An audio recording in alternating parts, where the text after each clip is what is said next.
Hey folks, welcome to another video on the 2014 Opel Corsa D with the 1.4 liter engine.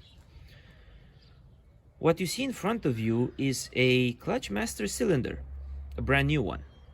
And I only bring it up because I encountered a problem as I was changing the brake fluid in the video that I have hopefully already published. And while you won't see details of the problem in that video because I tried to keep to the topic there, I decided to make a dedicated video about how I'm going to diagnose and fix it. So let me describe the problem. I successfully bled out the 4 brake lines, no problem there whatsoever. And then I proceeded to try and bleed the clutch line through the bleeder port.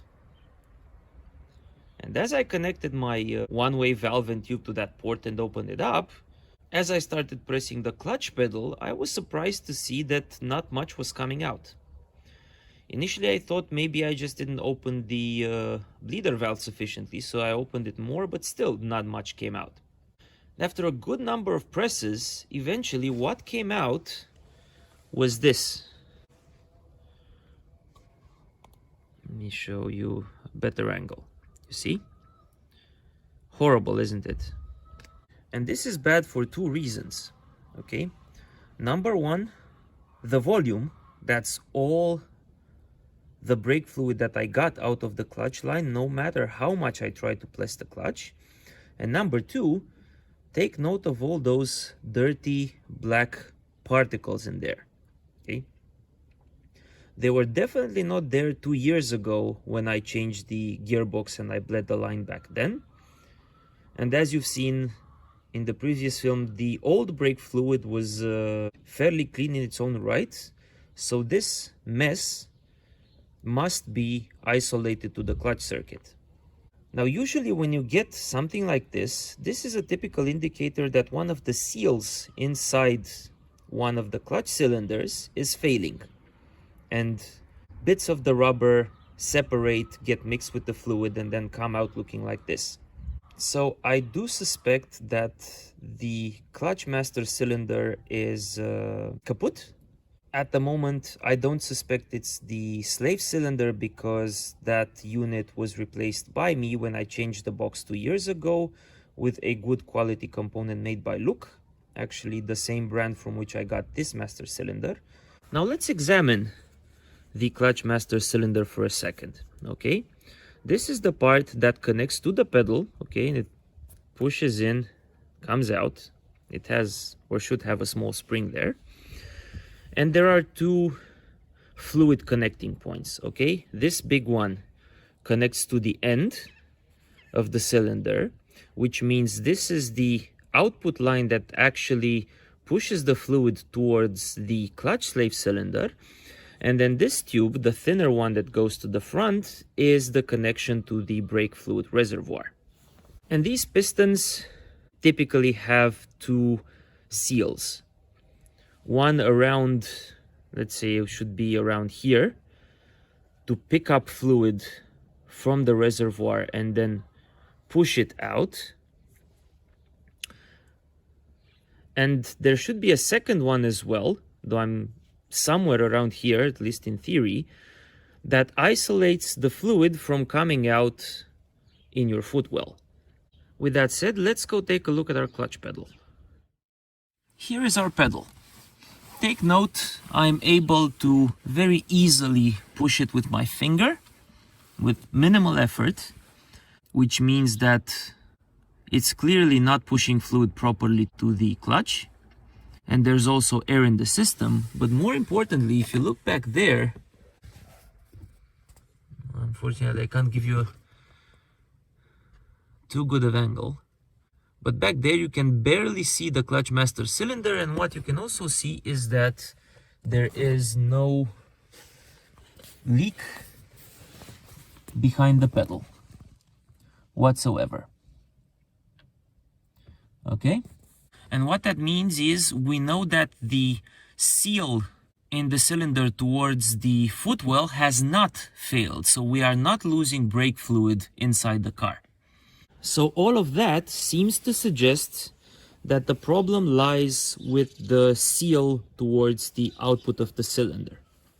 And in the case I'm not able to show you directly underneath the pedals because of the limited clearance, what I will try to do is first and foremost disconnect the cylinder from the pedal. It's held in place with this white plastic clip, and what you need to do is you need to bring these two parts together, okay, so that this tab and this tab release from the pedal, and then it should be free.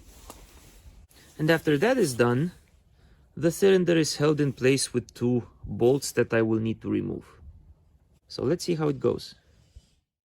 Here I am again near the pedal, and there is our culprit, the clutch master cylinder. There are the tabs that keep it in place, and the two bolts that I mentioned.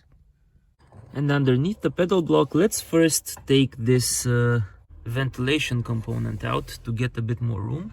And it's held in place with a plastic clip similar to its right hand side where the air filter is, and with your finger just push at the top of the clip and it comes down a little bit, and you can simply pull on it further. The clip comes out, and then the plastic should come out as well, though I need to make a bit of room because of these wires.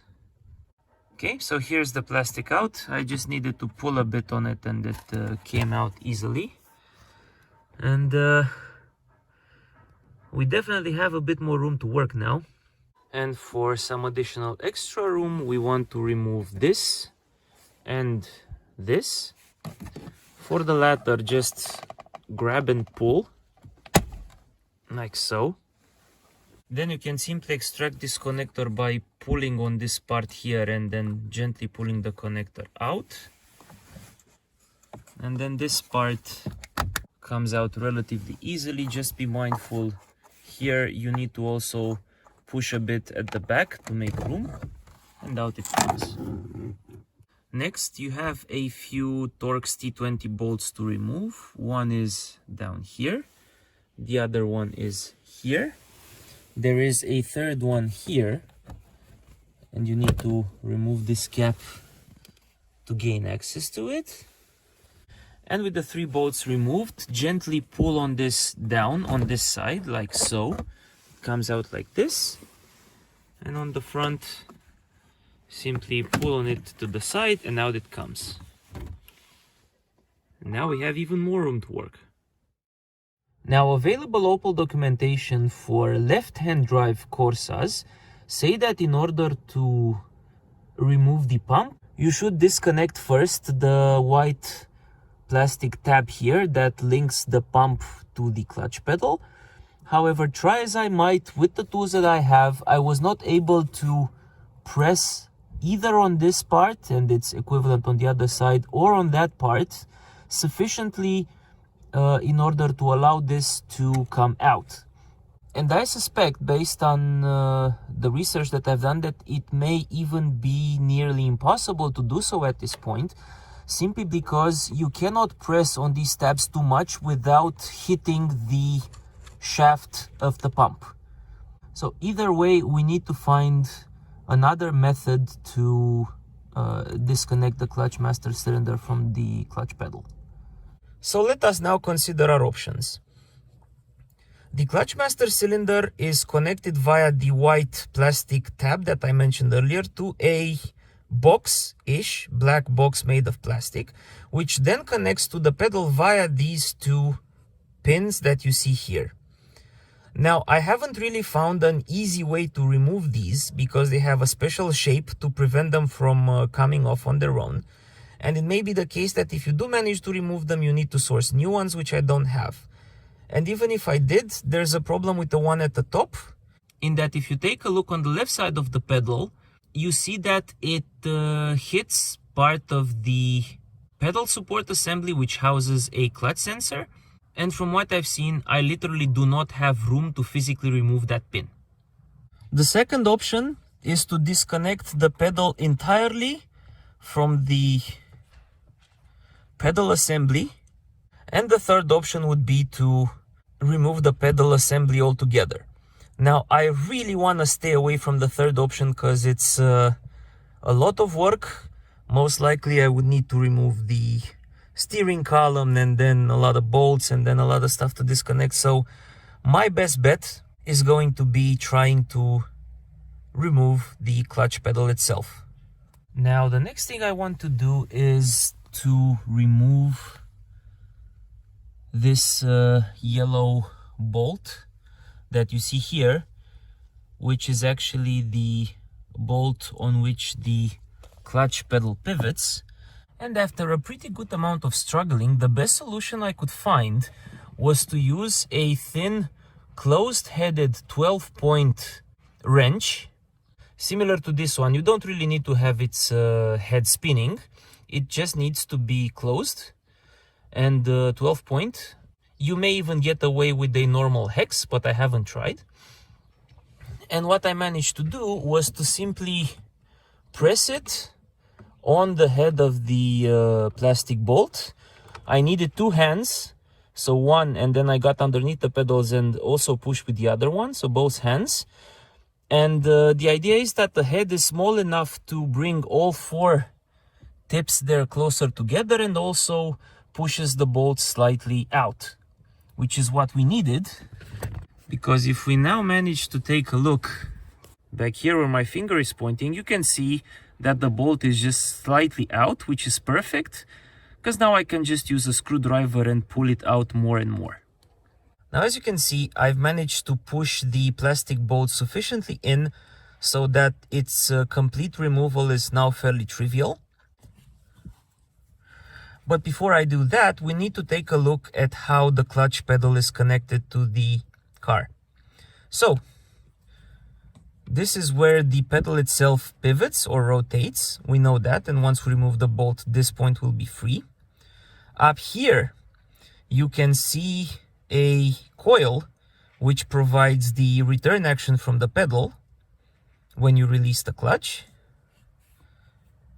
At the back, obviously, is the clutch master cylinder connected, as I explained, to the pedal. And there's one more important detail.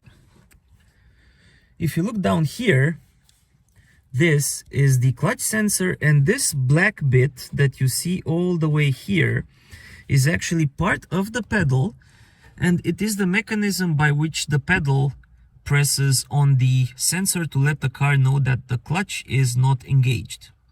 All in all, once I remove the yellow bolt, I'm sure there will be some jiggling required in order to actually get the pedal out. Let's see first if I'm able to remove the pin, as I said earlier.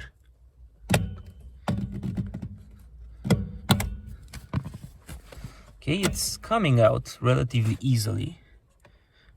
And you can already see the clutch pedal is starting to wobble. And a good pull should remove it. There we go. So here it is removed. And if I now try and move the pedal,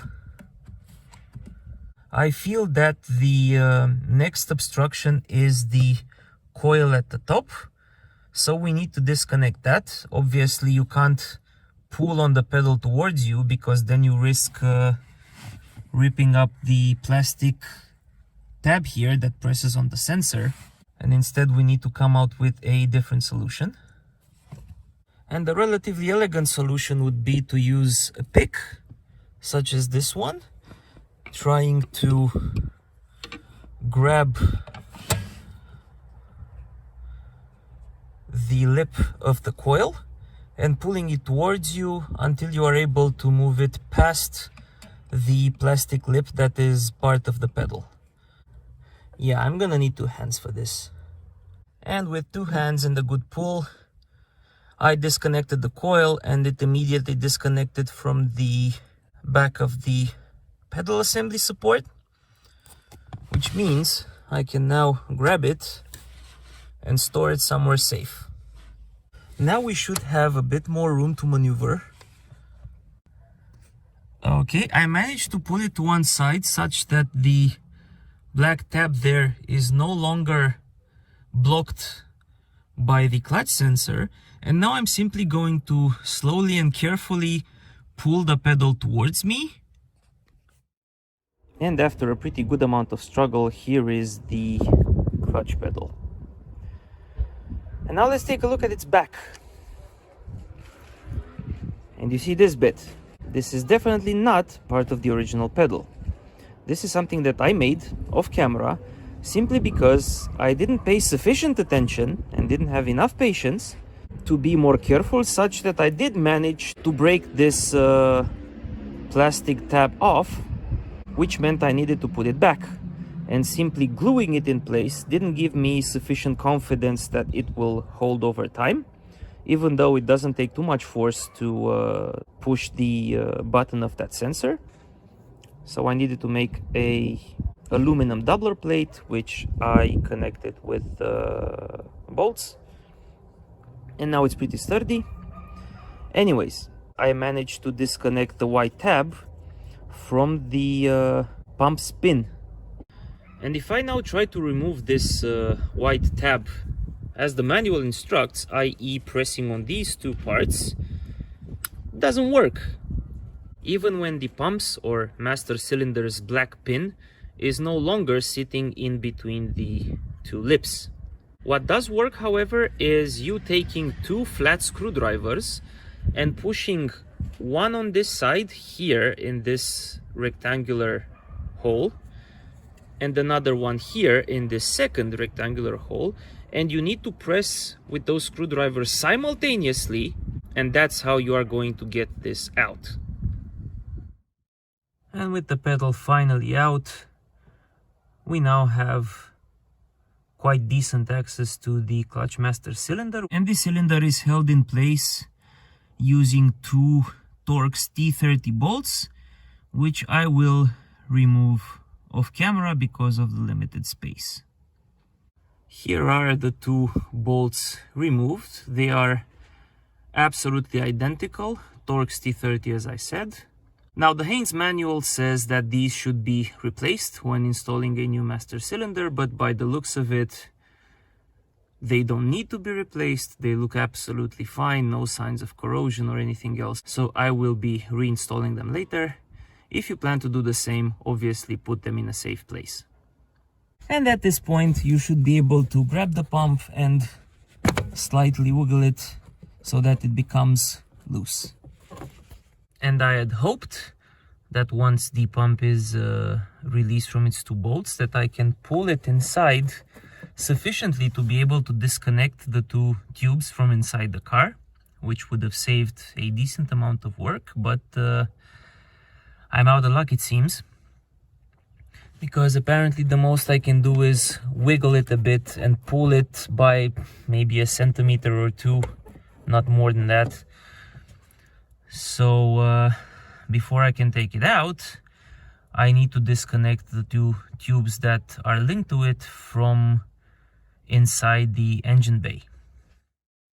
And as I am in the engine bay looking toward the back of the car, the connections to the pump are to the right of the brake booster, the big one here, or equivalently, if you're looking toward the front of the car from the back, they are obviously to its left, since the clutch pedal is to the left of the brake pedal.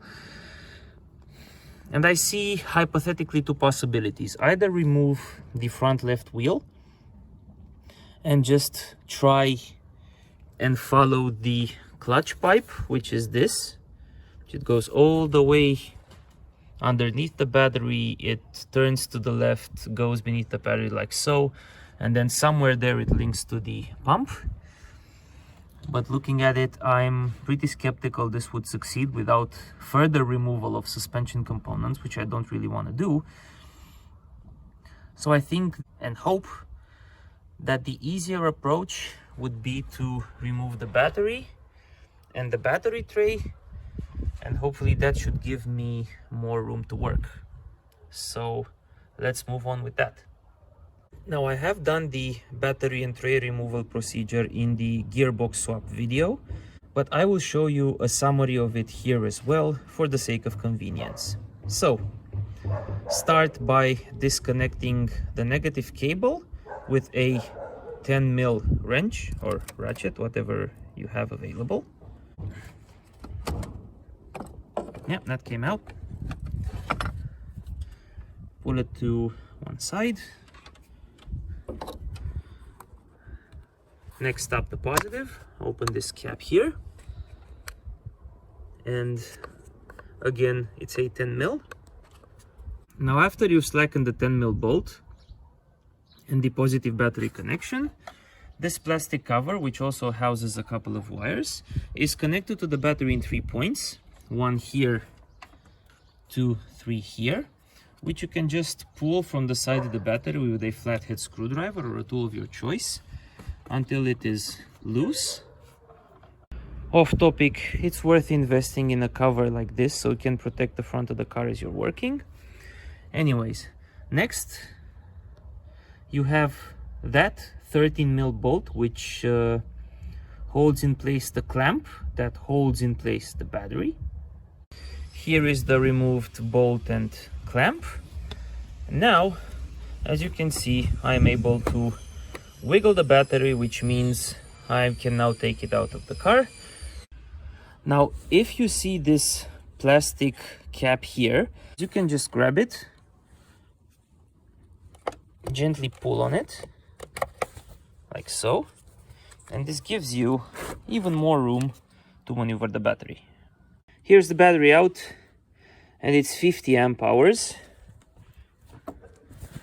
50 amp hours as well. And after storing the battery in a safe place with its terminals covered, you then have 1, 2, 3 13 mil bolts, which you have to remove in order to disconnect the battery tray from the chassis. Now, last time I went through some hassle to first disconnect the ground wire from there and then disconnect various cable clips from various points. Now I want to try something a bit different, and it's going to start with disconnecting this clip first, which you should be able to do by hand. Here it is disconnected. Take note of its shape. It's a plastic cover over some metal teeth that literally bite into this plastic, so you have to pull it repeatedly until it comes loose. Put this to one side, and that wire is connected down there, and we have to take that bolt out as well. That is a 10 mil, and apologies, that's actually not a bolt, it's a nut that you want to hold on to. Next, you can pull this ground wire out and then put the nut back on for safekeeping. Next, use a pair of pliers to disconnect and push out this clip. Next, you have to separate this plastic from this one. It's done simply by pulling them to the side. And at the same time, pull on this plastic tab while raising this part from here, and this will effectively detach this side with the ECU from the one at the bottom. And with the ground wire disconnected, you have room to pull this plastic with the ECU up and towards the side. Be mindful, there's one more cable that's connected to it with a plastic clip, for which you can use a pair of pliers to remove from underneath, from here. Now, this plastic cover, which is connected to the ECU, can be taken out with relative ease. You have to disconnect this clip using a pair of pliers with which you press and then push. Then there are these two plastic tabs that you raise and then push the ECU away from the plastic. And then there are two more clips. One is here and one is directly underneath it that connect this large wire bundle and the one beneath it. And they can be removed with care and again, pliers. And here we are. All clips are intact. We have a lot more room. Here's the plastic part, the pliers that I needed, and obviously keep this somewhere safe. Next, you can put this cover and all its wires without disconnecting them to this side, and it's fairly stable. And we only have to deal with this part now. And what's still holding it in place are 3 clips. 1, 2, and the third is here. But now, because you can pretty much raise the box, you have more room to try and squeeze them with a pair of pliers and push them out in one piece. And here we are. All clips are intact. Here's the battery tray. What helped this time was a much smaller pair of pliers, because there really isn't that much room under the tray when you need to remove the clips. Anyways, moving on now. Finally, here is our clutch line more accessible. So I'm talking about this one here. It goes all the way there. You see it's held in place here with a plastic clip. There's another identical one to this one somewhere around here, but underneath this metal plate. The bigger problem, however, which I'm going to show you with this endoscopic camera over here, is actually beneath the ABS pump. So if I take the camera down and push it forward here, you'll see here is the clutch line on top, and then you have this big round plastic part to its side, which is a clutch fluid pressure regulator, and which is the main reason why we are not in fact able to push the clutch line more inside the car, right? Because this plastic bit hits the firewall. And if you look further back, you can see towards the center left, I'm talking about this part, this is the line that actually feeds the master cylinder with fluid, and it is in fact the same as the one you see there in the back. And because there's literally no room to film underneath that, and I most definitely do not want to have to remove the ABS pump, I will do my best to remove this line altogether by feel. So just putting my hand underneath and working my way around. And what's important to know is that that pressure regulator, which connects to the master cylinder, actually connects with a connector similar to this one, which is held in place with this or a similar metal clip, which can be undone by putting the tip of a flat screwdriver on top and pulling it upwards, after which the pipe itself can be pulled out. Before I do that, however, I need to do 2 more things. Number 1 is open these clips up, and this is done by raising the top lip upwards and then pushing the other one back like so. And now the line can be pulled out. The same thing applies to the clip that's underneath here, which can be easily opened by feel. The second part has to do with the level of brake fluid in the reservoir. Now, the moment I disconnect the clutch line, I am expecting brake fluid to start coming out, and because of the limited space, there's no way I can quickly plug the opening. And if that brake fluid is not held in place by the resting position of the clutch master cylinder's piston, it means that if, for example, I leave the cap open like this, then given enough time, all the fluid from the reservoir is gonna drain from down there, which is something we definitely don't want, because this will obviously make us have to bleed the brakes later, in addition to having to fix the clutch circuit. So what I'm going to do is I'm going to fill this thing to the brim with brake fluid, and then put a layer of plastic foil on top, and then close the reservoir so that this creates a perfect seal. And once the seal is created and I disconnect the line down there, the fluid that does come out is going to create a partial vacuum here, which at some point will make the fluid stop dripping on its own. So fresh fluid goes in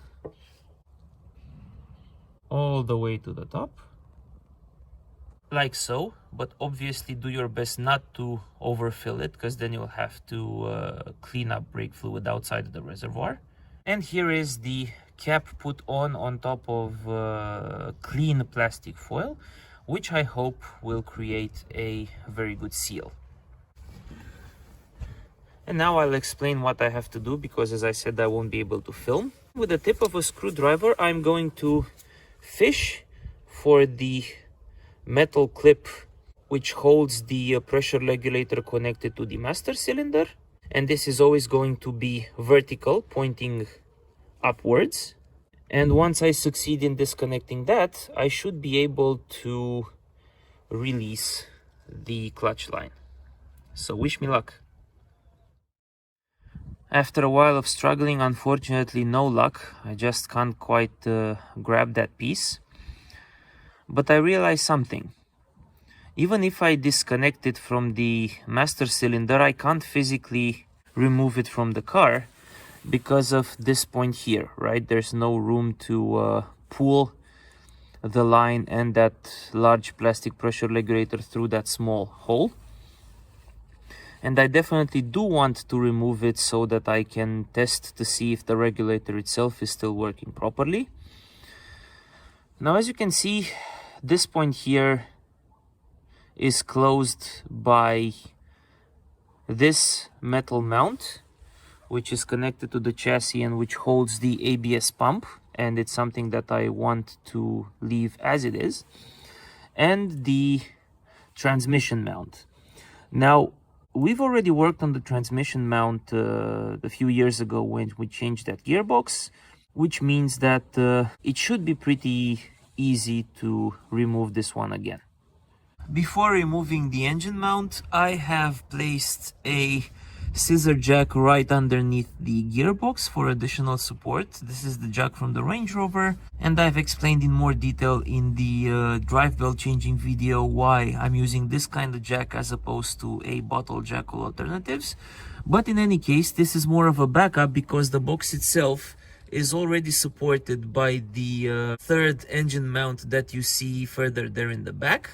So all in all, this should be pretty stable, and I can proceed with removing the transmission mount now. And what I will be removing are these three. These are Torx E14 bolts, and then that one over there and this one over here, which are Torx E18s. Now normally before removal, as I did in other videos as well, I would mark each bolt and its corresponding hole with a number, something like 1 with 1, 2 with 2, 3 with 3, 4 with 4, and 5 with 5. However, in this case, these three already have unique markings, which I can use to know which goes where. And these two here are pretty straightforward because this is fairly clean, whereas that one is a bit rusty. So I won't need to mark them, but in your case, it may be a good idea. That's one. That is two. And there goes three. Here's four. For the last bolt, I couldn't fit the impact gun in. I needed to use a ratchet with the E18, and even then, the space is very limited, so I only just managed to slack it loose. And then I was able to fit a 14mm 12-point head ratchet, a thin one, as you can see down there, which fits absolutely perfectly on top of the Torx 18 bolt. And even though there's very little room, this is the largest angle I can spin the ratchet, I am able to eventually remove the bolt as well. So here is the bolt removed, and here is the engine mount, which I managed to remove with ease. Transmission mount, sorry, which appears to be in very good shape. No problem with the rubber, so I will later install it back. Obviously, if you reach this point and the rubber of the mount appears to be tired or torn, it's probably a good idea to just get a new mount. But more importantly, there is now room to eventually remove this clutch line. and also more room for me to try and push a tool underneath to disconnect that clip from the pressure regulator. So again, wish me luck.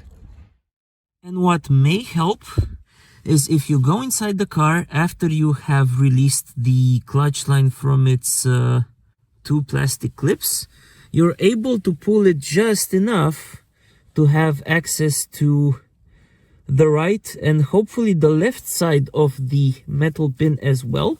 And if you're not able to reach it and raise it up from inside the engine bay, then maybe with a pick you can try and push the two sides upward from inside the car. And sure enough, after a little bit of struggle, I was able to raise the metal clip about halfway, and this should make my life significantly easier in trying to push it up all the way. Yep, here it is. I managed to raise it with my finger from inside the engine bay. So we are now at the point where just pulling on the clutch line should disconnect it from the master cylinder. However, first I will put a rag underneath to catch any dripping brake fluid. And well, here goes nothing. Yep, it's coming out. And lastly, to remove the line completely from the car, just release this metal pin as well. So, try not to lose it, obviously. And just pull on the tube. Thankfully, no drips. And with care, you can now remove the line completely from the car. After struggling a bit and apparently losing only a little bit of brake fluid, as you can see, there are no drips closer to where the master cylinder is, so that's good news. Go ahead and clean the area as fast as you can, okay, because brake fluid attacks paint, among other things. So clean as best you can. Anyways, here is the clutch line. This is the head that connects to the bleeder valve, and more importantly, here is the pressure regulator, and here is the metal clip that caused us so many problems. Taking a look inside, nothing particularly bad at the moment. Hopefully this is intact and we can reuse it. Just to give you an idea, this is the pick that I used to pull on the metal clip from inside the car from down here upwards, this bigger one. So anyways, I'm gonna put this somewhere safer now because I want to remove the master cylinder as well. And also make sure to cover both heads, both this one and this one as well, in some plastic or something to prevent any kind of foreign objects, dust, filth, etc. getting inside the tube as it is resting. Something like this. I just use a clean plastic glove like the one I have on my hand, with the thumb placed to cover the pressure regulator and the little finger put to cover the other end. And here we are back inside the car. At this point, prepare some towels, rags, etc. because we should be able to pull the master cylinder more towards the inside of the car. So let it loose. And sure enough, you can see it here. And now we have more access to disconnect that top line, the one that actually feeds the master cylinder from the brake reservoir. And you'll just do this using two hands, obviously left hand on the pump, right hand on the tube, and gently separate them. And after a little bit of struggle, here are the two components disconnected. There is the tube from the brake fluid reservoir. And again, here are the benefits of having had that tube filled and sealed. I lost a very, very small amount of brake fluid, and now there is no fluid coming out of the tube. Now I will be plugging it with a small cap just to prevent debris ingress. And finally, here is our old master cylinder. Do take note that a rubber cap is here on top of the input tube, which we will be removing and reusing later. This was initially connected to that intake tube from the reservoir, and we don't want to throw it away. Talking about this one, okay? Wow, a lot of trouble just to remove this from the car. And just take a look at what comes out of this master cylinder.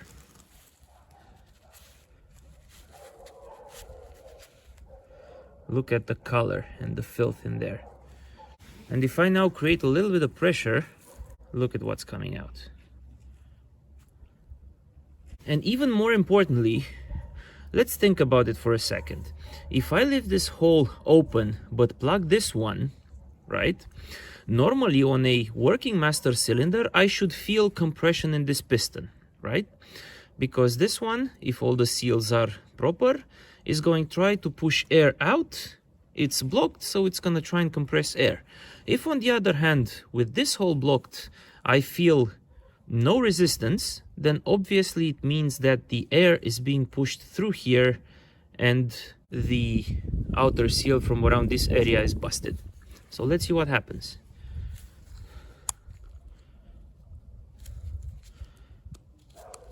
Yeah, I managed to push it in, okay, and I'm still holding the finger on the hole. It's not coming back. There was a little bit, but normally the piston should come back on its own. So again, now we have absolutely no doubt that this part needed replacing. And I will prove that using the new part, which is here. So same thing, put my finger here and I try and press the piston. See? See how it comes back out immediately? This is how a normal master cylinder should behave. So, as a side note, we get confirmation that this one is working properly. And I'm gonna take the opportunity to actually compare the two parts right now.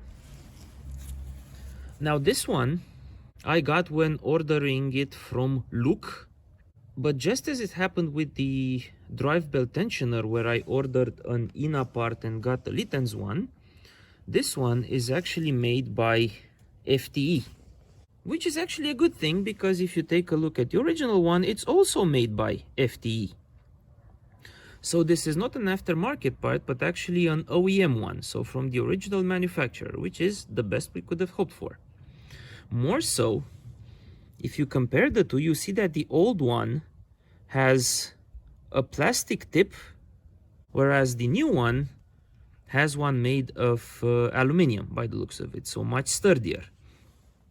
Given that it's the same manufacturer, most likely this is a more recent iteration and an improvement over the old one, which would make sense because if you look at the date, not sure if you can see it, this one is made in March 2013, whereas this one is made in September 2022. All right, so almost 10 years later. And in the context of the old part having this made of plastic, be aware that this can break when you're trying to disconnect it from the clutch pedal. Overall, it is reasonably sturdy, but it can happen, which is not a problem if you're planning to replace the component altogether, but it's something that you should keep in mind. And with the comparison done, let's move forward. We're back in the car now. And before we start putting parts back together, let's think about it for a second. It is highly possible that throughout the life of the old master cylinder, it may have pushed filthy black brake fluid, the one that you saw earlier, back towards the reservoir whenever, for example, we were releasing the clutch.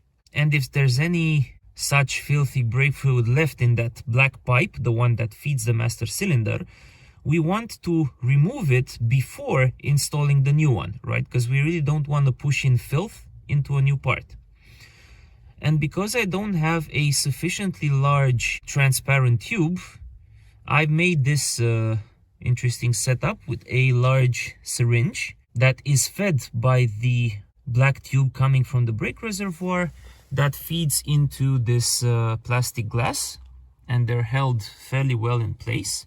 And what I'm going to do now is go to the engine bay and simply remove the seal from the reservoir and let gravity do a bit of work, in that it's going to push some fresh fluid through the pipe and clean whatever gunk is in there. So what we're looking for is a drop in the brake fluid level. Obviously, we just want to see it drop for a while, and in no way should you let it go below minimum.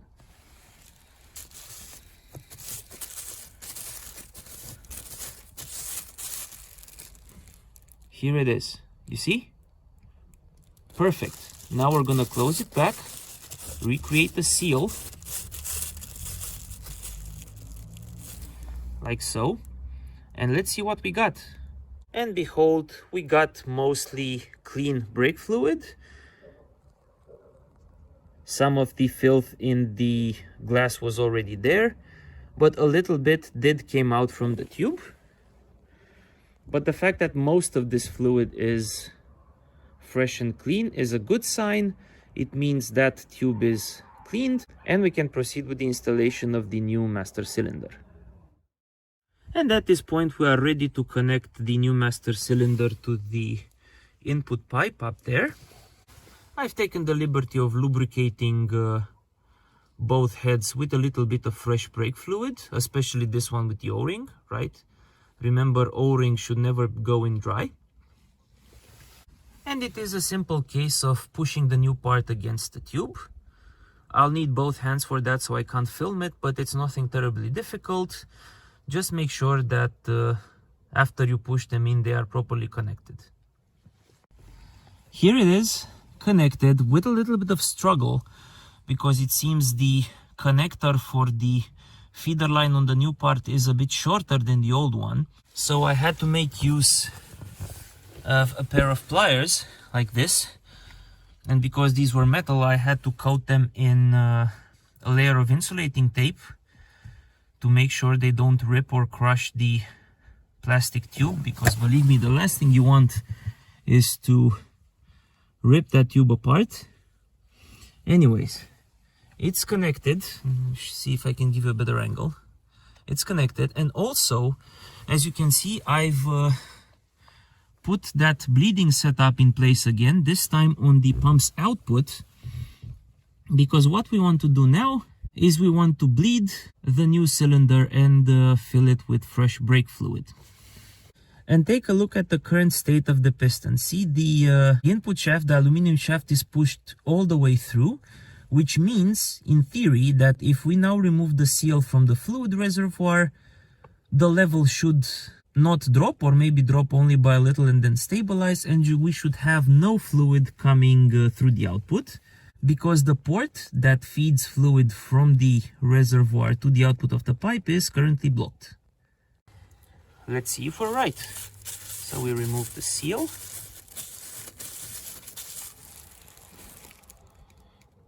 And the fluid is not dropping. Perfect. Now we're gonna leave this open for a few minutes, because we actually want to pump some fluid through the master cylinder by hand. And after working the pump by hand for, I'd say, about 10 times, you can see that we're starting to get brake fluid on its output. See, there and inside the glass. And since the fluid level has gone down because of the working of the master cylinder, don't forget to top up the reservoir. And after topping up, reapply the seal.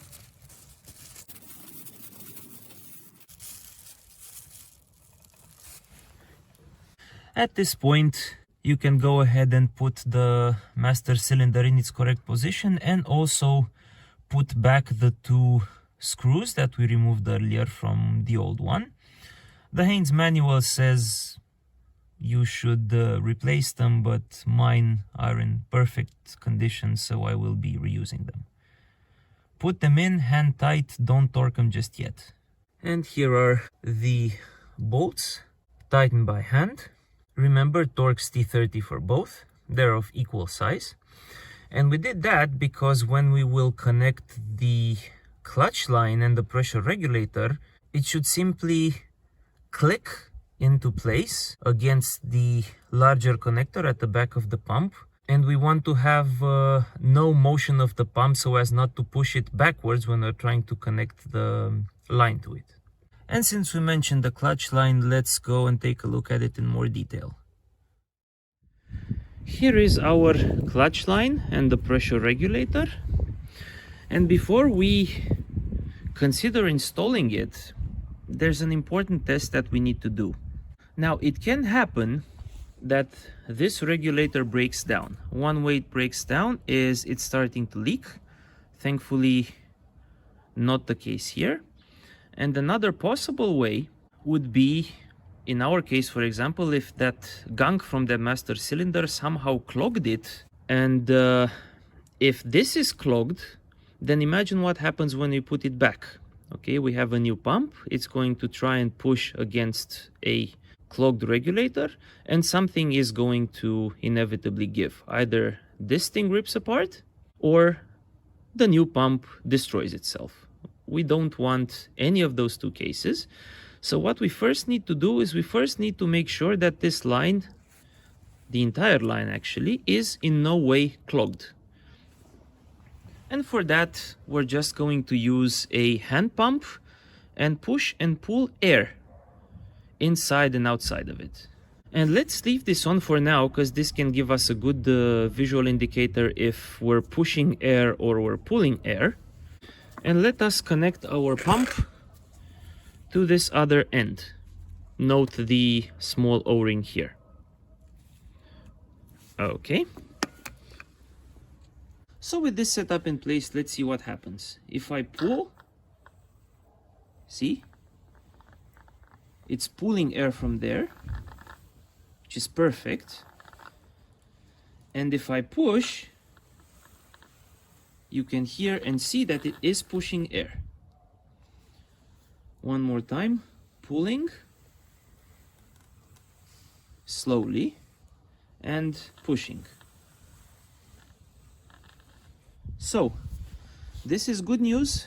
It means we can reuse this clutch line. No reason to replace it, but if in your case you would discover that the line is clogged, then by all means source a new one and install the new one. Don't install the clogged one, obviously. Now the next thing before installing the line is I want to flush out all of the old fluid, which most likely contains that black filth that you saw earlier. And for that I'm using my small syringe again, because it makes a tighter fit, connected to the small connector here, the one that goes into the bleeder. And I've put the regulator end into a jar, and I am just going to press fresh fluid for a while. It most definitely takes a bit of effort, but it goes in eventually. And just repeat this until you only have clean fluid coming out of the other end. And here's the result after pushing about 2 syringes of 150 milliliters in total. So it is fairly clean, only a little bit of dirt and particles, but that's fine. So now we can proceed with reinstalling the line. But just before doing that, again, go by hand, identify the input tube that is already connected to the new pump, as shown earlier, and by feel, simply push on it further to make sure or to double check that it is properly connected to the pump. As to the output of the pump, You see it has its original O-ring, obviously, but this is something you should definitely double check. You don't want this O-ring to be missing. Next, bring your tube. Leave the syringe connected because this creates a vacuum and doesn't allow the fresh fluid that you pushed in to leak from here. Clean the regulator. Make sure that there are no contaminants inside here. Push the metal clip all the way to its seating position. Okay, so it should be flush with the plastic. And then it's simply, with quotes, a case of putting it roughly back to its original position and then pushing on the regulator until it clicks with the connector from the pump. Again, I'll have to go by feel, and let me show you what we are looking for. So here is our regulator and here is our old pump, and notice something. You see the regulator has a notch down here. This notch, I mean. And there's only really one way in which you can properly connect it to the pump, because it also has this notch here. So if you get the angle wrong, then it will simply hit the pump but not connect properly, and then if you pull, it'll disconnect immediately. So do be careful with this aspect. Don't assume just because you can't push anymore that it's properly connected. You'll know once the two are matched correctly. There should clearly be a click, like so. Okay, this is what we will be looking for, and I will also try to capture the moment for you guys. Okay, I've inserted the tube roughly in its original position, and thankfully it is fairly easy to align them. Just go by feel. You can actually feel the notch from the regulator and from the pump. And let's see if I can capture the click.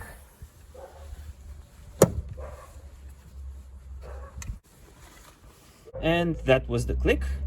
And I also double checked that the metal clip was properly pushed to its original position. And now I'm gonna go and eat a cookie. All right, at this point we can try and bleed the clutch line. I'm not gonna connect it to the bleeder and the actual clutch slave cylinder just yet. Instead, what I'm gonna do first, I'm gonna open the brake reservoir. First, check to make sure that everything is fine. The fluid level should in no way drop, and ours is stable. You can remove the plastic now. And I have this set up with the lines output going into our glass jar. And what I'm going to do now repeatedly, after opening the fluid reservoir again, is go inside the car and simply push and pull on the cylinder's piston with my hand, because at this point there are no considerable obstructions on the line. And after a number of cycles we should see some fluid. And sure enough, here is fluid coming out. Now what's important about this setup is you see the pipe reaches a maximum height which is above the line, which allows air to pull in over there and makes bleeding easier. And also make sure as you're pulling and pushing on the small pump that you do it slowly. And I'm already feeling that resistance is building up, meaning that, as you can see here, we are starting to have fluid on the line, something that is also confirmed by the fluid level in the reservoir, which has dropped. And I will do a few more cycles just to show you. Obviously, don't forget to top up the reservoir with brake fluid if needed.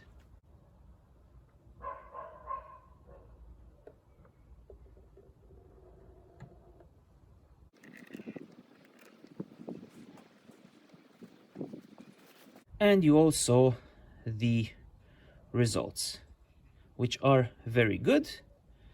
and it means now we can properly connect the clutch line. And we start by putting this back in place. Mind this O-ring, make sure it's properly seated. And we want to do this first to make sure there are no more fluid spillings. And just twist it down until it gets to its position. And then simply push until it clicks, like so. And push the metal pin in its seating position, like so. Perfect. Continue with this clip over here. You have to go by feel, but it's relatively easy. Just push the top and bottom parts together until they are snug, like so. And lastly, the same kind of clip over here. So just push the pipe in between the top and bottom lips, like so. Make sure this power line is not in the way. And then push the bottom against the top until they click. Okay. So now the clutch line is properly connected. Next, we have to put the engine mount back. I said engine mount, but I meant transmission mount. And you see it here. I managed to yank it up in its original place with a lot of ease. It wasn't terribly difficult. And you see that the 5 bolts that I removed, okay, are put slightly back into position. It's the same idea that I used on the engine mount when I changed the drive belt, meaning that I first screw them in a little bit just to be able to align the mount with the transmission. And now what I'm going to do, I'm going to take each bolt in turn, apply some medium strength thread locker, and then fix it into position. So here I am. I'm taking the first bolt off.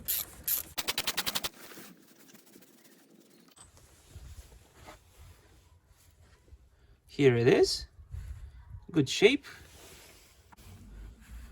Medium strength thread locker applied. And now I'm screwing it back in.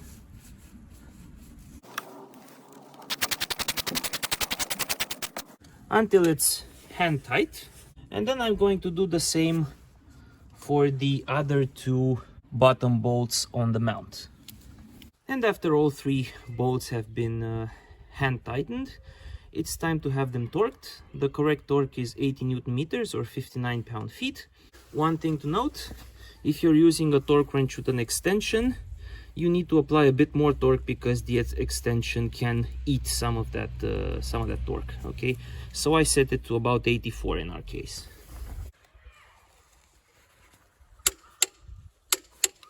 That's one.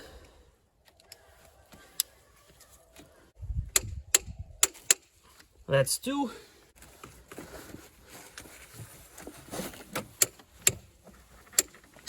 And that is 3. Let's move on now to the last 2 bolts that hold the transmission mount to the chassis.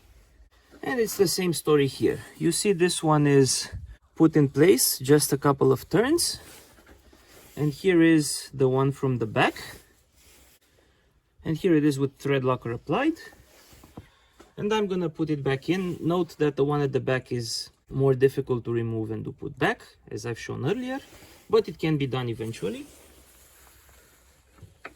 It can be twisted by hand for about half its length. And then a thin ratchet is your best friend, because the space back here is so tight. And the limited space means you can't do too many clicks at a time. It's about the best you can get, but eventually you'll get it tight.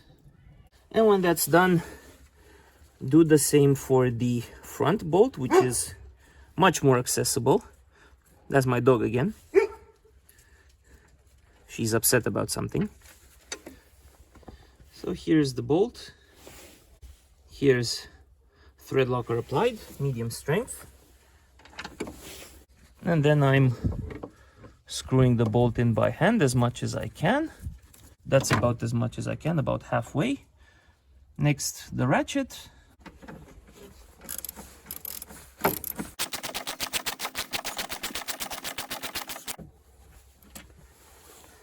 And this is about as much as it goes with the ratchet as well, so time to torque it down as well. And just as on the right side, when I change the belt, it's done in 2 steps. The first step, 80 Newton meters for both. Again, I set it to 84 because I'm using an extension. That's one. Now for the second one, you may need a U-joint and possibly another extension. And with some struggle,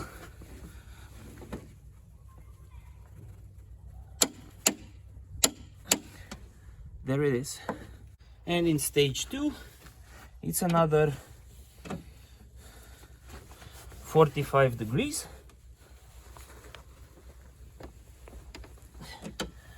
That's for the one in the front.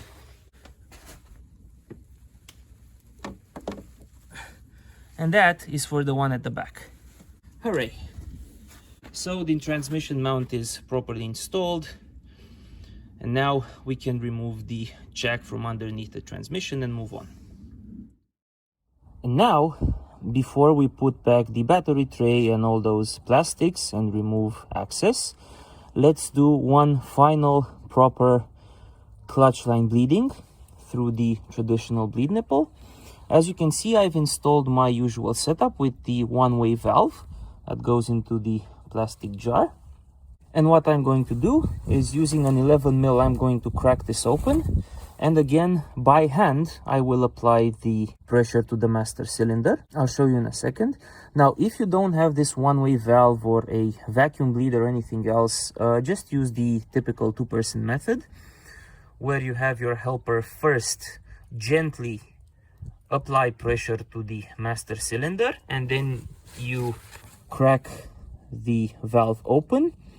Once some fluid comes out, you close the valve, and then you ask your helper to release pressure from the master cylinder, and then you repeat the process as many times as you see fit. But as I said, because I have this one-way valve in my case, I do not need a helper.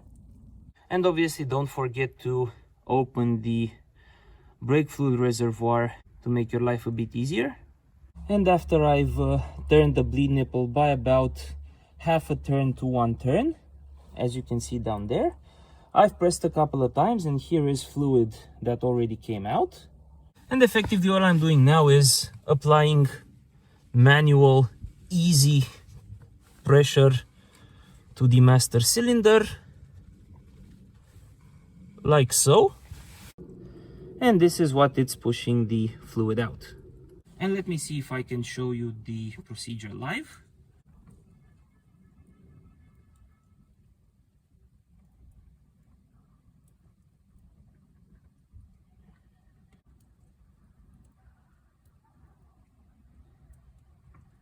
And you saw what's happening.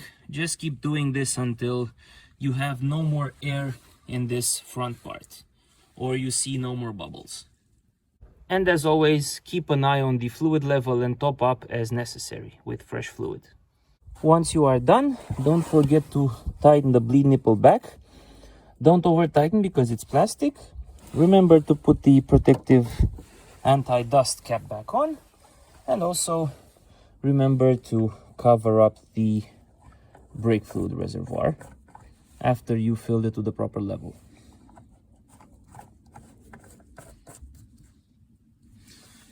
Okay, let's install the plastics and the battery now. And since installation is the opposite of removal, we start with the battery tray. You gently put it into position, clip the cables back. That's 1. That is 2. And don't forget number 3 down here. And here is number 3 as well. That's it.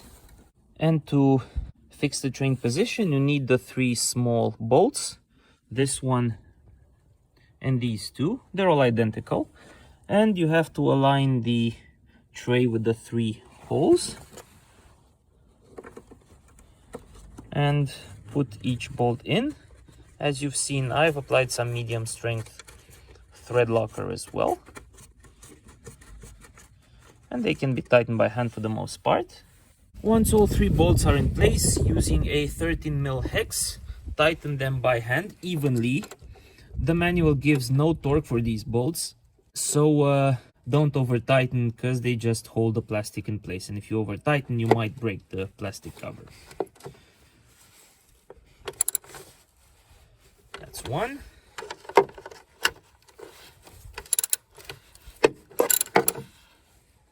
That's 2.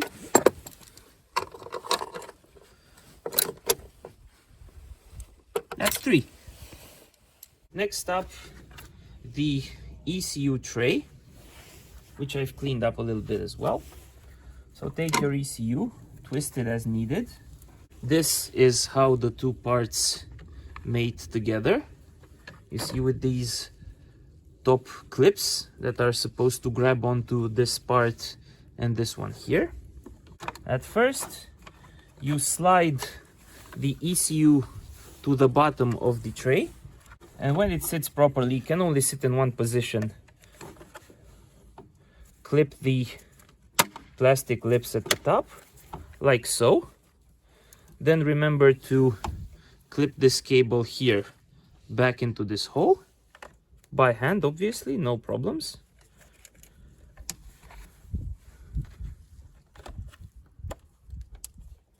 Okay, it's simply, you hear a click. Next, you have this clip here that goes into this hole over here. Okay, and lastly, align the ECU tray with the battery tray like so.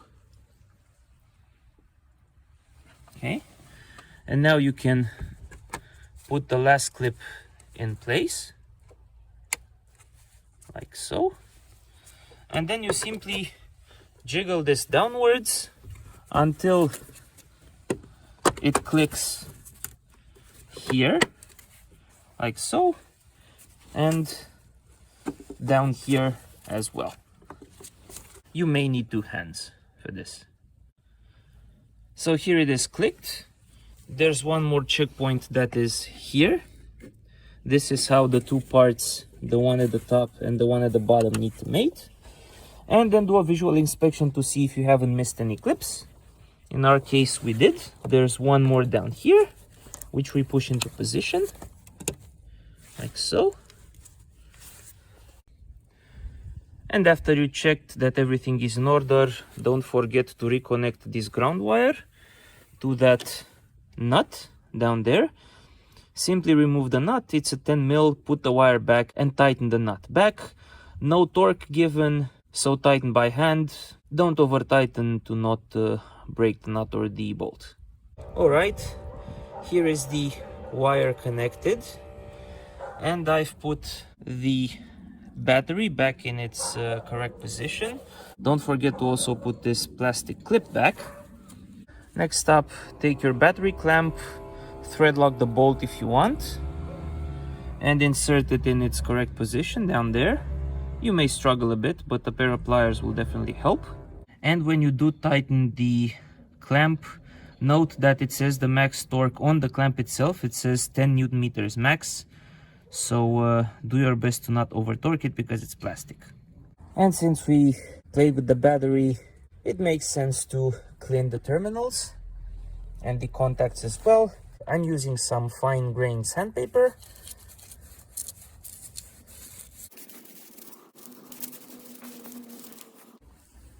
Something like so. And then with another piece, twist it like so and clean the insides of the contacts as best you can. And after that is done, if you have some available, apply some contact grease or battery grease, as I did here. And then install the battery connector, starting with the positive and ending with the negative. Here's the positive terminal connected. 10mm hex for the nut. Make sure that this cover is properly seated on the side of the battery, here, here, and here as well. And then close this cap. And last, put the negative terminal on. Be careful, it may spark a bit.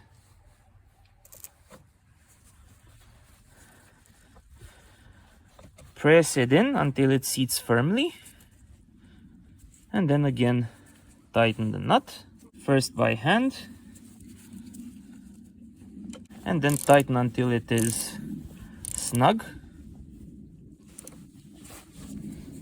Like so. And now, before doing anything else, put the ignition on and make sure the electrical system is fine. There are no obvious issues and no weird warnings on the dashboard. In my case, it seems I have something, which is the adaptive front lighting. I'll connect my OBD tool to see if it's just an error code that needs to be clear. And if we go to adaptive front lighting,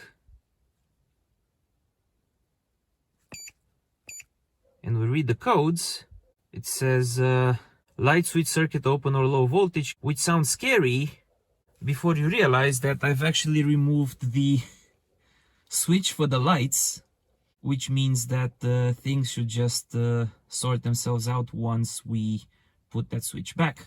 But we'll check that later. Now, all that's left for us to do is to reinstall the clutch pedal. Now, with the clutch pedal, there's three parts that we have to put back. It's the pedal itself, it's the spring that connects to this point in the pedal and provides the return force after you've pressed it, and ultimately the plastic pin on which the pedal rotates. It goes through here. And here is the trickiest part of all. You have your pedal with the plastic lip here that presses against this sensor at the back. You have your clutch master cylinder that we installed. And what you basically need to do is to find a way to push this in its correct position, going behind the sensor obviously, and at the same time align this hole here with the plastic head of the cylinder. And for this you kind of need to take your time. It can be done, though unfortunately I'm not able to film it because of space constraints, but I will come back to you when I am done. One additional thing to look for is, because the clutch circuit is now properly closed, it may not be possible to push and pull on the master cylinder by hand. Then simply recreate the setup for bleeding the clutch, as you can see down here, and then open the bleed nipple about one full turn, something like so. And in doing so, if you press on the master cylinder, the fluid's just gonna come out through there and you will have much less resistance. Just as before. See, you can pull and you can push with relative ease. And to my absolute surprise, this went easier than expected. As you can see, now I just have to add the yellow pin. Here it is.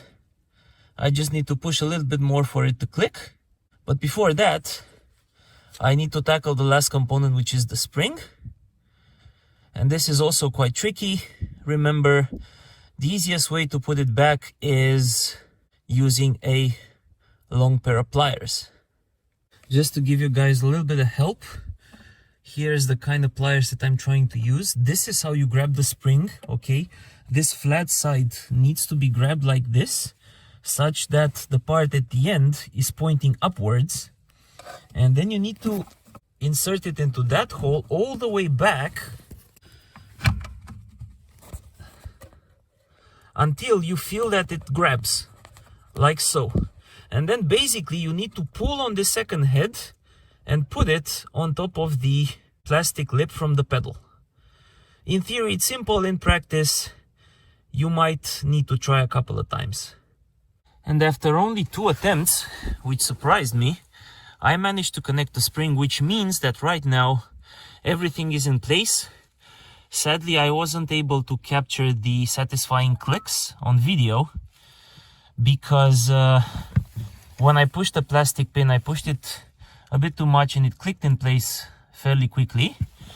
As for the connection to the pump there, I tried not to get the two together. However, as I was trying to move the pedal around when installing it, it simply clicked on its own. Well, in any case, now the pedal is fully installed and working as it should. I mean, it does offer resistance, as expected. More so, the first time I did press it all the way, I did feel the car jolt a bit, which is obviously a good sign. And with the pedal installed and everything seeming to be in order, it's time for a long test drive. But before that, I need to switch to my winter tires because I really don't want to do experiments on the snow with summer tires. Before I put the dashboard plastics back, let's do the first test. So, car's in neutral, pedal feels good.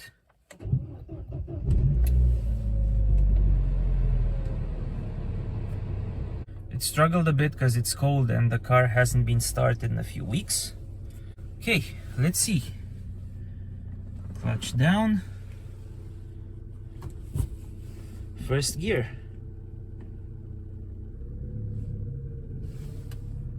Car is moving. Okay.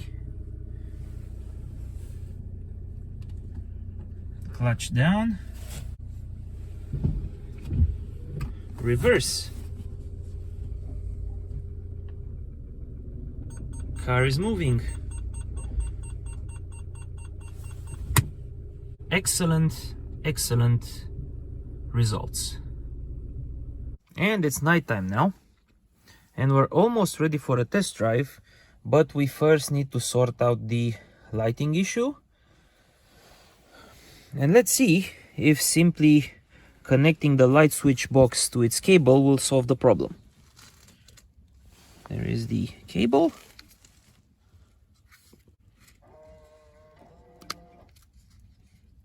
Okay, it's connected and the problem is gone. Perfect. And with the winter tires on, we are ready to go. So folks, welcome to the test drive. And it looks good. No noise, no gearbox crunching. Everything seems absolutely fine, with one exception. I've got no cruise control. And I know exactly what the problem is, and I will show you in just a few seconds. Okay, this is where the problem is. This is the clutch pedal, and as I'm pressing it, you see that plastic lip that's supposed to press on that sensor, the white one. However, even when the pedal is released, it presses too little, and that sensor tells the ECU that the clutch is depressed or not. And accordingly, it disconnects the cruise control and that indicator, the green one on the dash that shows you when you should shift up. So that's why neither of them work. So I have to think of something in order to make that sensor be pressed a bit more. And for the sake of space, which as you've seen throughout this video is at a premium down here, I will start by actually removing the sensor. And for that, first you need to remove the electrical connector here, for which you need to press on this small pin with a pick.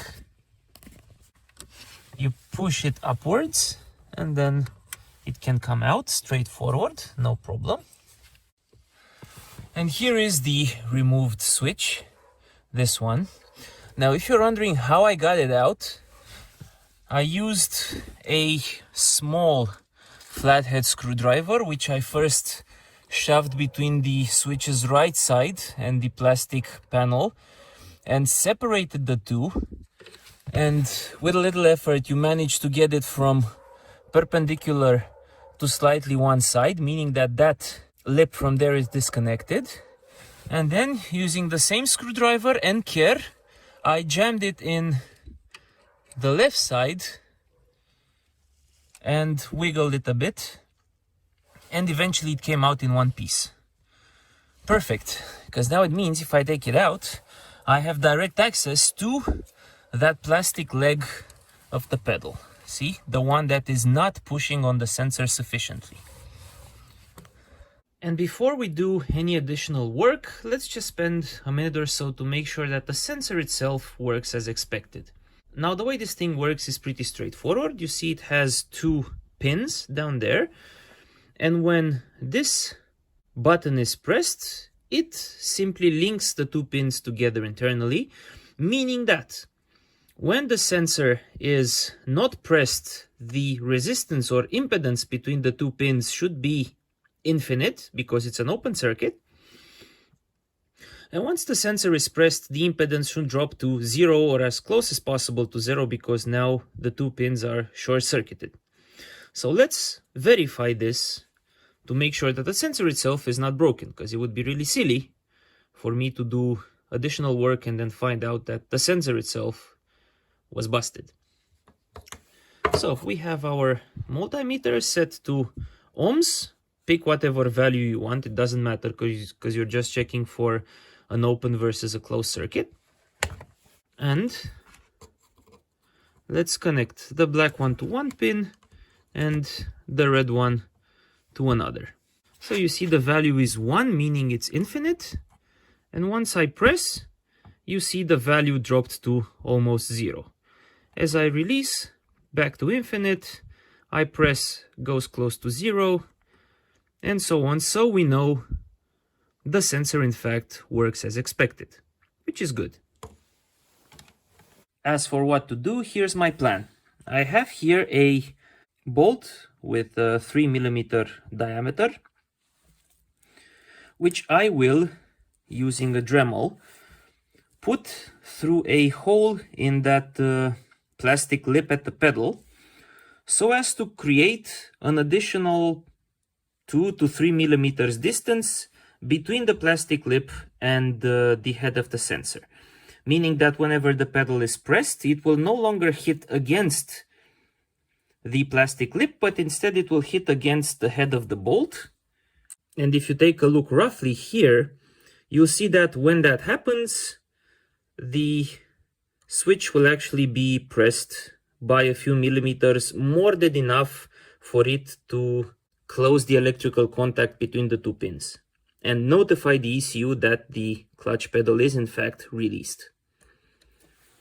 Back at the car, back there is the plastic leg that presses on the switch, and I will use my Dremel to reach it.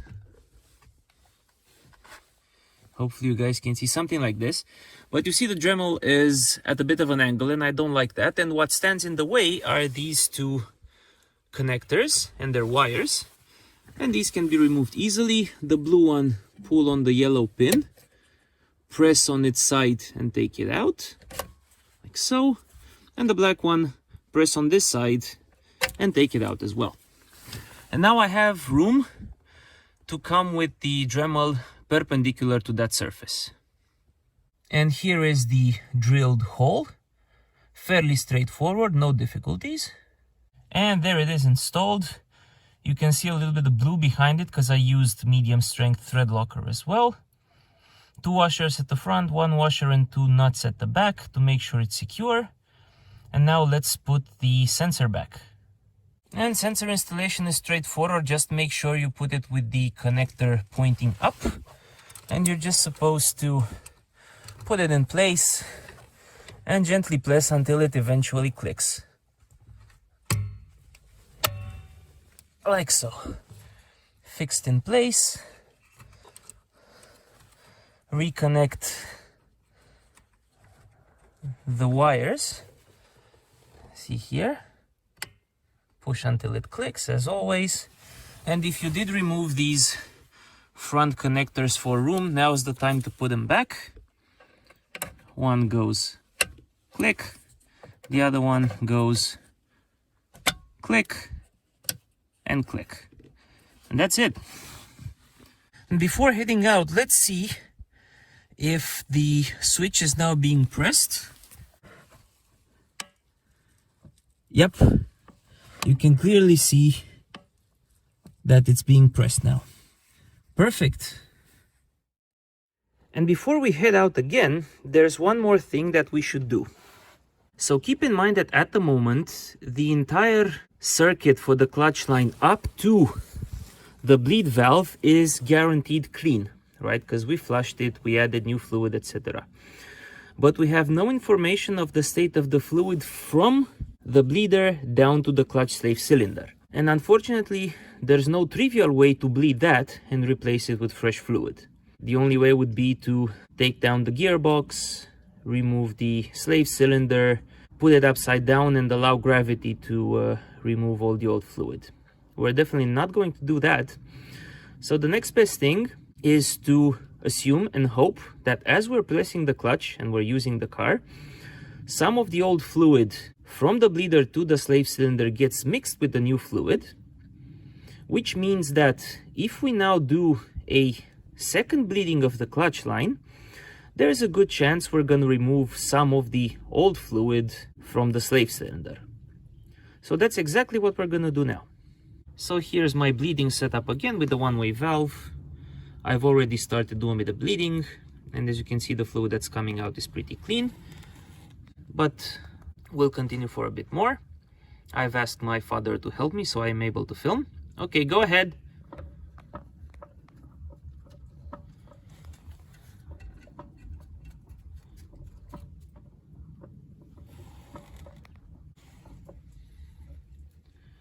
Okay, he did about 10 presses. There's a little bit of dirt, but a very small amount. So we're good to go. We have no more air in the system. So I'm gonna close the bleed nipple, put the dust cap back on, and we are almost done with the work on the pedal and master cylinder. One more thing remains, and that is to torque the two bolts or screws which keep the master cylinder in place. And the torque for each of them is 10 Newton meters. Not too much because they screw into plastic. Here's one. And here is the second one. Cool. And here I am on the second test drive, and you see that the shift indicator now works, which is a good sign. Shifting gears works also, but more importantly, the cruise control is back online. So indeed, that switch was the problem, and now it's been fixed, which is very good news. And it means that now we can go back home and put all those missing plastics back. And with regards to plastics, let's start first with the footwell vent, which you must first connect into this hole over here. Obviously the vents go downwards, which is fairly easy to do. And once you've done it, you have to align its left end to that hole in the metal. Push the clip until it clicks, and then push a bit more. And that's it for this part. Next, we have this large plastic part that goes underneath the steering wheel. You have to wiggle it in place, making sure that it fits down here, like so, and also that the left side fits behind this rubber strip. So take your time and gently put it into position. There's also some small plastic lips behind here and behind here, and you'll know it's in place when the screw holes align. So you have this one here, there is the second one there, and the third one over there. At which point you just need to put the 3 Torx T20 screws back and screw them in by hand. No torque given, but keep in mind these are plastic, so definitely don't over tighten. And when all 3 are properly tightened, remember to close this small lip with a satisfying click. And the last plastic part to go in is this mask over here, which also holds the light switches. If you've connected them back to their wires for test drives or whatnot, you need to disconnect them first. Just as before, press on this plastic lip and pull the connector out. Next, you can easily tell how the 2 parts need to fit with one another. So from the outside, bring the light switch unit and press it in place. It has 1, 2, 3 metal lips that need to fit in with a click. 1, 2, and 3. 3 happened at the same time as 2. Check from the back that there's no wiggle and the switch is held firmly in place. It is. Next, insert it like so with this large lip through that hole in the plastic mask. The 2 plastic hinges need to click in place as well. 1 and 2, like so. Reconnect the electrical connector until it clicks.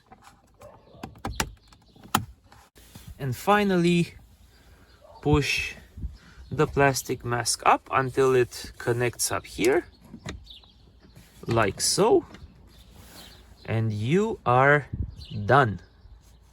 I'll take the car out for one more test drive as a good measure, but I'll do that off camera, and afterwards we'll move on to the conclusions.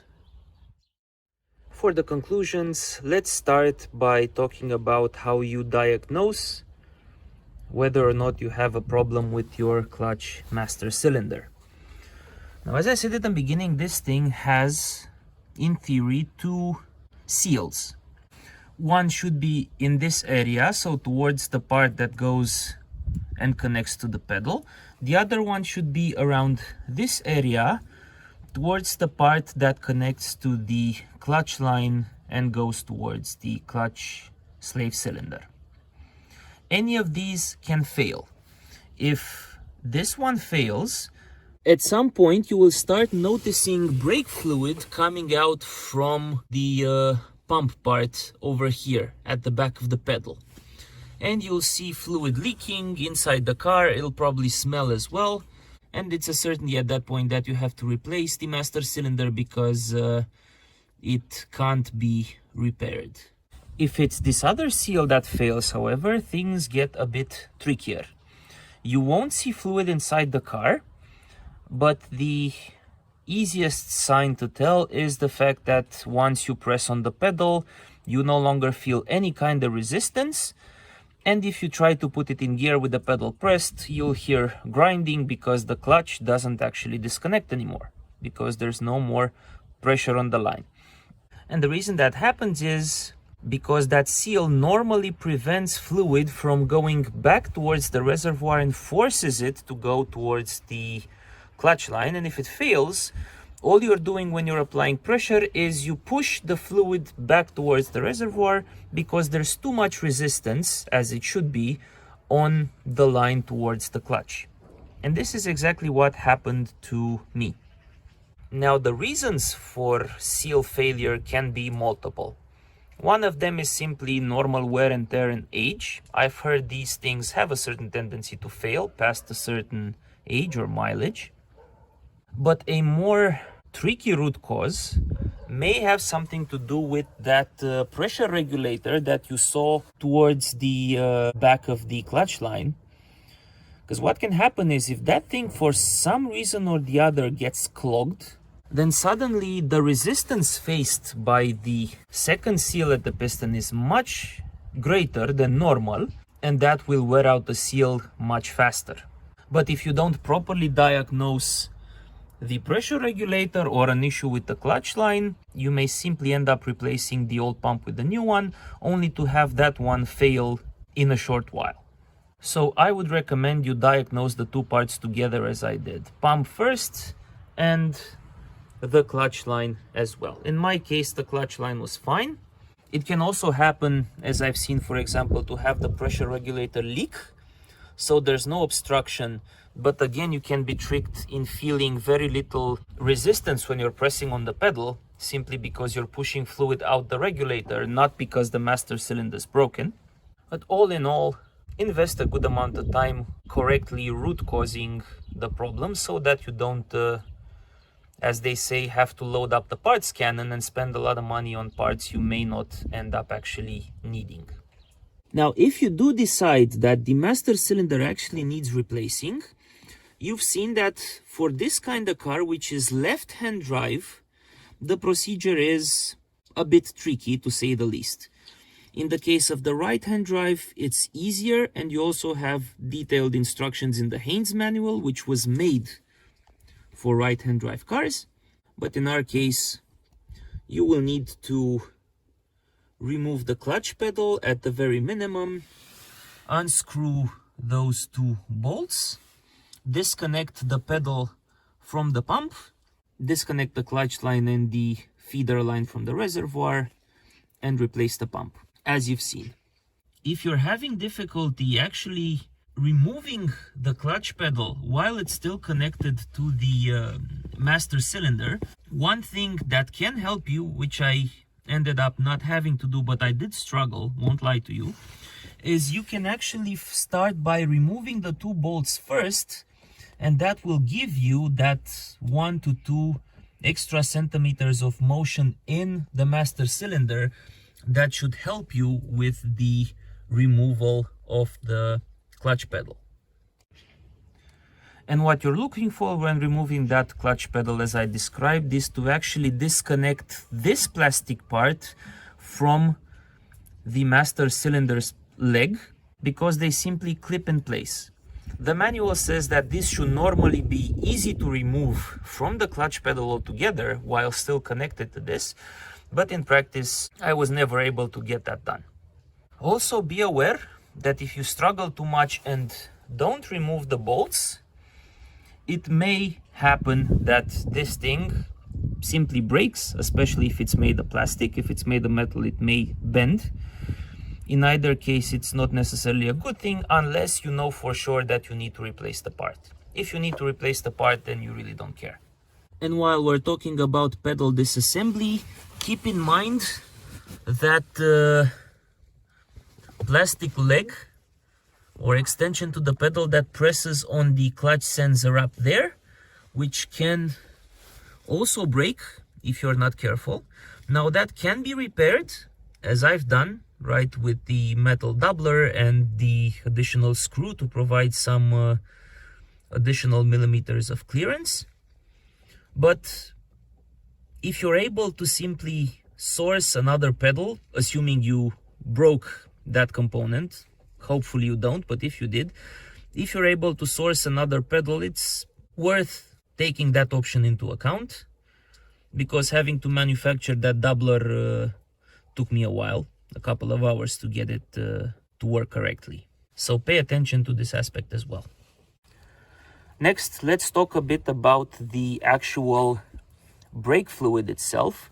Now, after you've replaced all the components, put everything back together, bled the clutch, refilled the reservoir, it may happen after you drive for a while, if you open the reservoir, to actually see that the fluid level went a bit down. This did happen to me. Initially, I thought maybe there's a leak, but after checking with the endoscopic camera, the entire system, there are no leaks. So what happens most likely is there are still some air bubbles trapped inside the new master cylinder that a normal bleeding of the clutch line did not take out, and probably as you drive, those bubbles worked their way to the top, which is perfectly fine. But just remember every once in a while to check the level, and if you see a drop after driving for a few tens of kilometers, or I don't know, maybe top up a little bit. If on the other hand you find that you need to top up with fluid regularly, then most likely there is a leak somewhere and you need to investigate.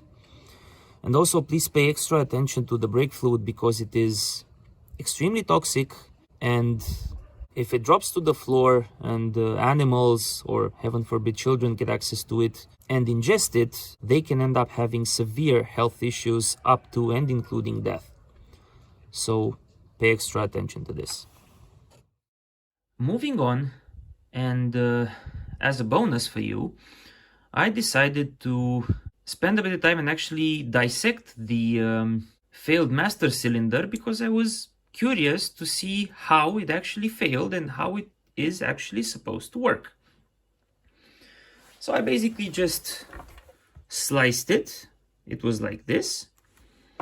And after a bit of analysis, let me show you what actually happened. First and foremost, let me explain how this thing is normally supposed to work. So as we've said, fluid from the reservoir comes through here, through this tube, through the hole over here, and then what it does is it fills this area between the body of the master cylinder and the piston. This here is the piston, right? You can see as I pull, it went down.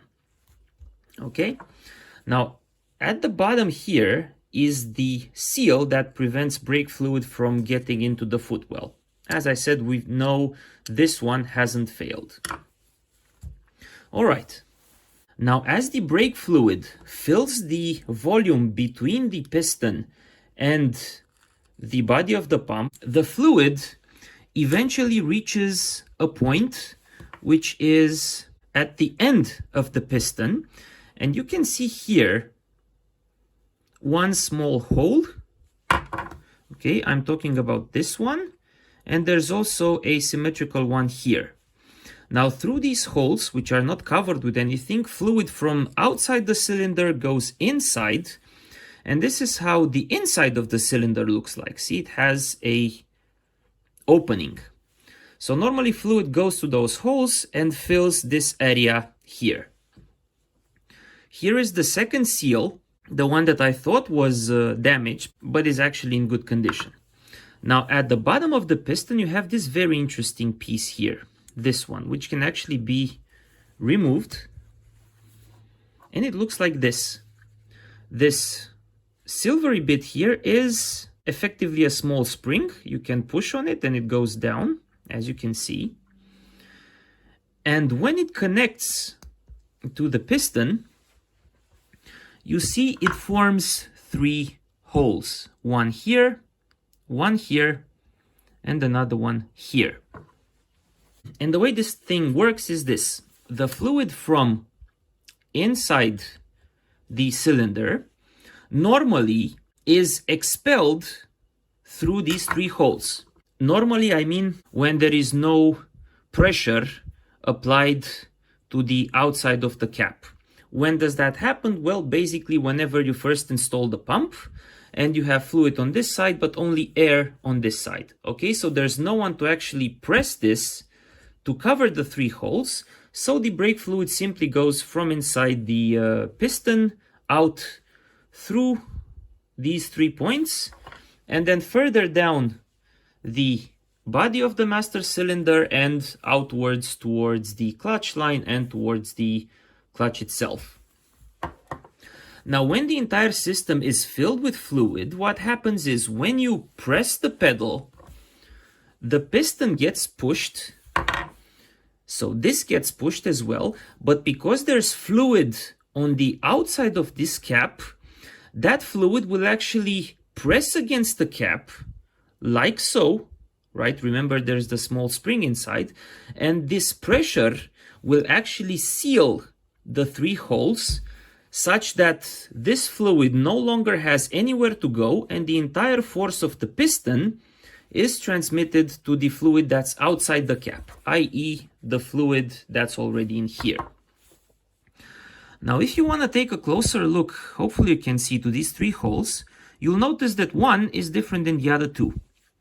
This one here, even though I'm pressing it to the max, you can tell, hopefully, that it no longer seals this hole properly. Okay, this is a O-ring inside. Okay, this lip, I can just put the tip of the pick inside, which is something that I'm not able to do in the other points. Okay, so this one seals properly, and this third one seals pretty well as well. So what I think happened is, at some point, probably when I did the first stages of the clutch line bleed, this thing sort of damaged itself. Obviously, I'm not sure why, and it sort of moved towards past whatever design limit it has, and it created this permanent opening here, which is causing this cap to no longer seal whenever you're pressing the pedal. So with this issue, whenever you are pressing the pedal and this part moves forward, the fluid that's on the outside of the cap and inside this part of the body actually has a small hole where it can escape back through the inside of the cylinder and up towards the reservoir. So this is how this part fails, and failed in my case. Now, obviously, a clutch master cylinder can fail in many ways. I just showed you this because I figured it's interesting to see how this particular master cylinder looks inside. But in most of the time, these parts are not repairable and you need to replace the old master cylinder with a new one. Which brings me on to the topic of cost. Now, the look part was about 75 euros. The additional bottle of brake fluid, because I needed a brand new one, was about 14 euros. So in total, I spent about 90 euros, rounded up to 100, because obviously you need to account a little bit for the tools as well. Now, when I asked a Opel dealer for the cost for the same operation, they said it costs about 200 to 250 euros. So again, the rule stands. Doing this job yourself means a cost saving of about a half or maybe even more. However, in retrospect, this particular job proved to be a bit tedious. So it's up to you, after having seen the entire film, if it's worth tackling it yourself, or maybe pay about twice as more to get someone to do it for you, especially in the context of the fact that whatever the dealer does also should have some form of warranty. And with that said, as always, thank you very much for watching. I know this has been a rather long film, but hopefully you found it interesting. If you did, please consider subscribing. I wish you all a lovely day, and I will catch you next time. Take care and goodbye.